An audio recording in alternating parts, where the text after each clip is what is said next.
Alright, guys, just get up and out of here. What a wonderful day. It is Wednesday. It is January. What is it?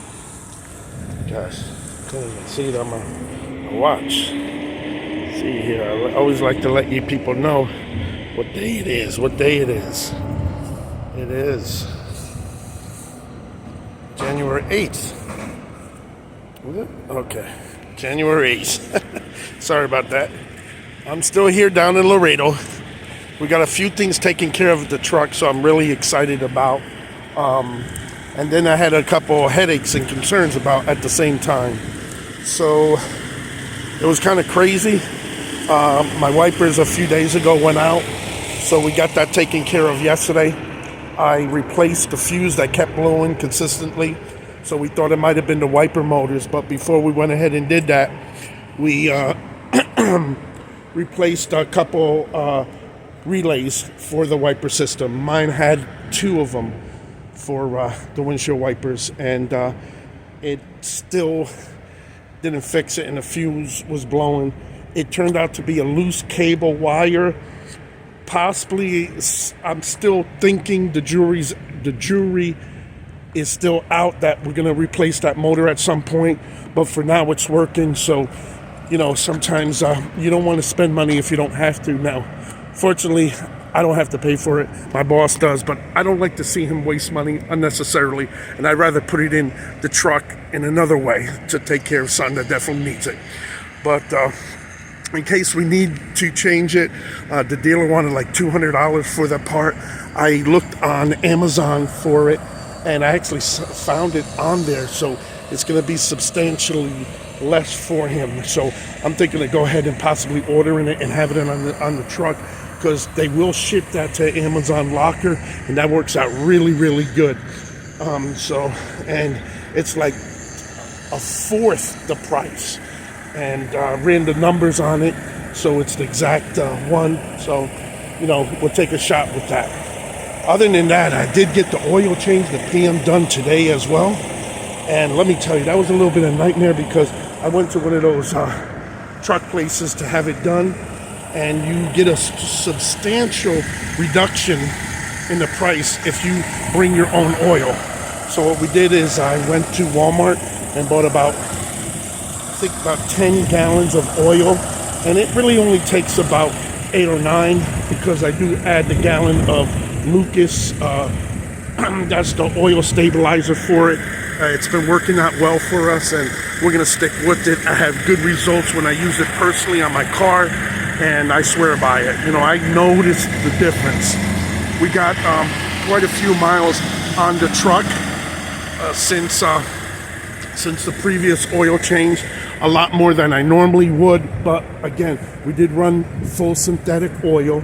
We also put that Lucas stabilizer, so it hasn't been consuming too much oil.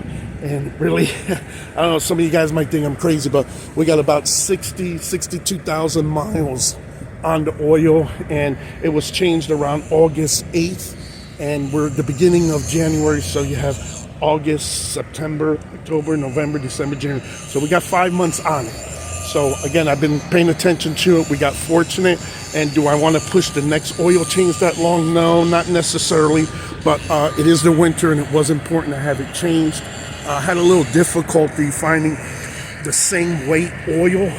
So I got 7 with the 15W40, and I got 2 with the 5W40. I really wanted to run that lighter oil especially for the winter, but they were like short on it, and sometimes you got to wing it.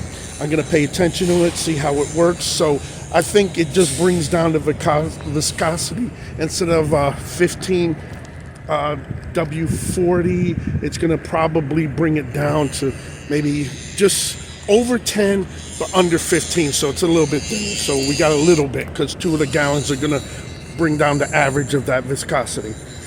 Anyway, one of the issues I had, and this was truly concerning, and guys, please pay attention to this. Right off the bat, real simple one. After I got the oil change, the truck did not want to start. Okay, I had issues a couple weeks ago with the batteries, but It didn't want to start. It was in the lane there. They came out with the jump box and it started. So it really made me think, okay, we experienced battery issues again, but I was in the truck all night last night. I didn't run it. It started up fine this morning, and I ran it a while to warm up the oil to make it easier for the oil to drain. So I ran it a good 15-20 minutes, didn't have any issues, and then we pulled it on in. But after the oil change, I can't remember if I had the hazards on a little bit outside or something like that. So again, it didn't start. So my theory is, I think they got a little bit oil from the oil change, or maybe the battery starter area, something with the starter wires or something like that. So that was a little concerning.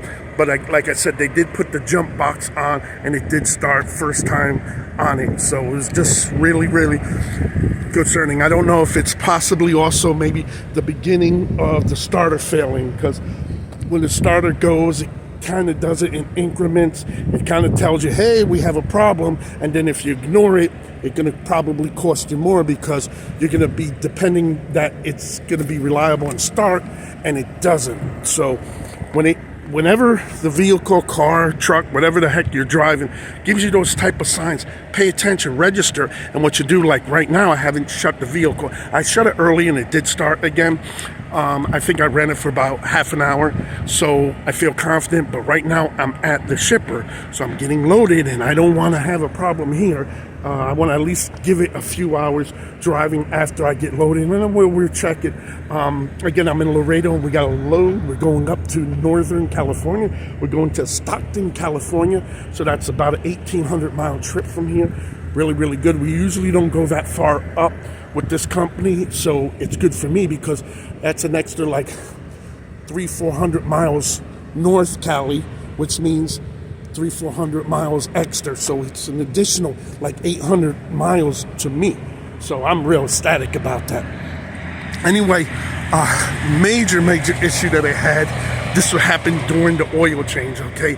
I know they don't like drivers in the shop because insurance reasons and all that fucking bullshit, but let me tell you, man, you better watch the mechanic's eyes like a hawk on them.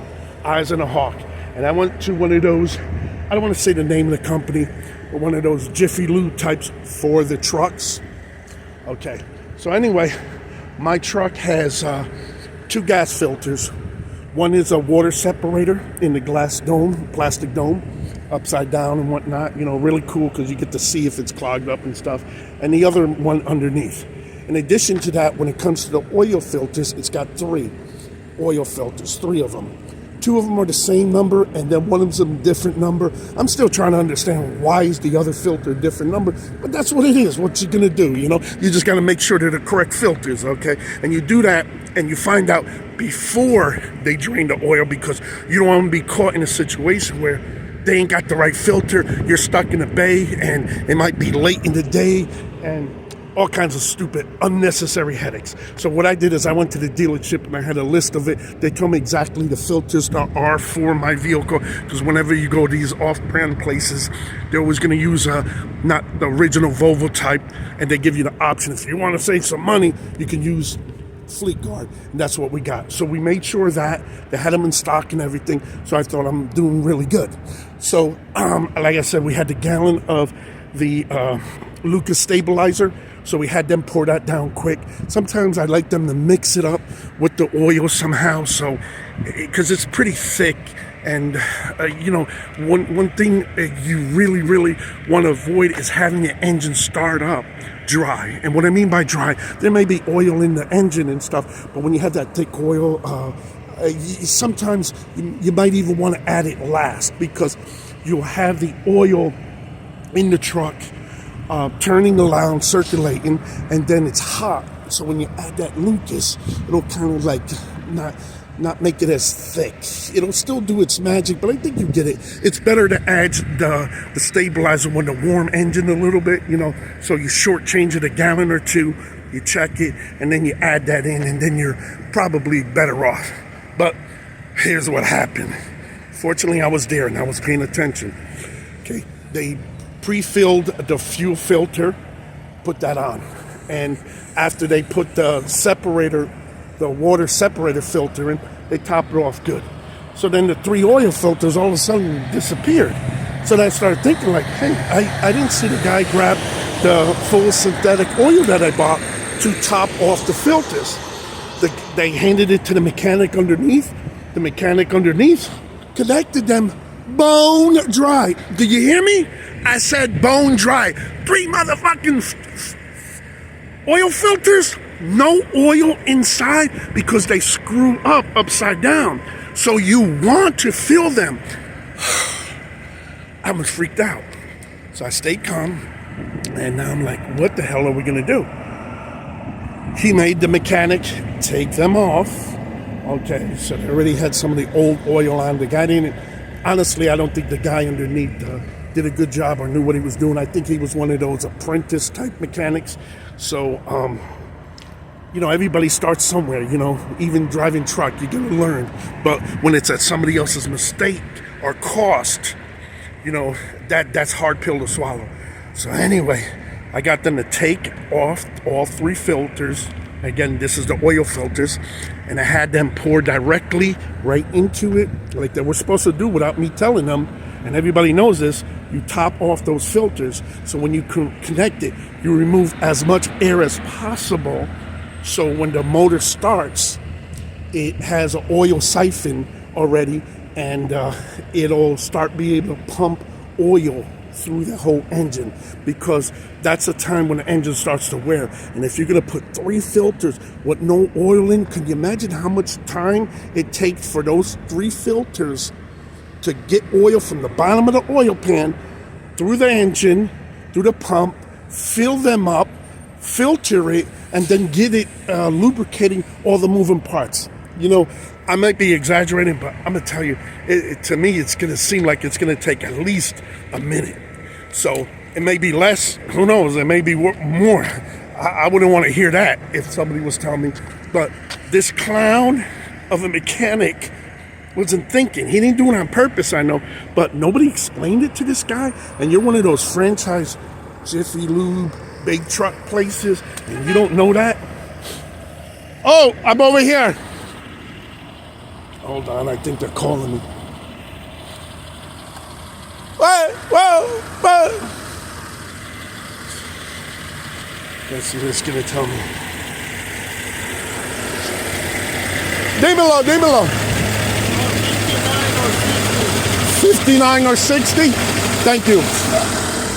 Okay, they just gave me a door number.